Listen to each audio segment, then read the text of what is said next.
बिस्मिल्लाहिर्रहमानिर्रहीम अस्सलामु अलैकुम वरहमतुल्लाहि वबरकातुहू। आबिद राजी चैनल की तरफ से आज मैं अपने दोस्तों को रसूलुल्लाह सल्लल्लाहु अलैहि व आलिहि वसल्लम का एक बहुत ही प्यारा फरमान बताऊंगा।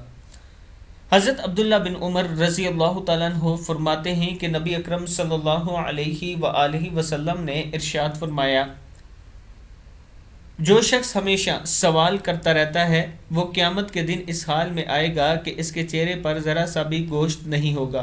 निसाई की हदीस है। यानी भीख मांगना, लोगों के सामने हाथ फैलाना, इसे रसूलुल्लाह सल्लल्लाहु अलैहि व आलिहि वसल्लम ने मना फरमाया है। फिर एक बार सुन लें, जो शख्स लोगों के सामने हाथ फैलाएगा, सवाल करेगा, कल क़यामत के दिन जब वो आएगा तो उसके चेहरे पर गोश्त नहीं होगा। अल्लाह ताला हम सब को ऐसे बुरे अमल से दूर रखे।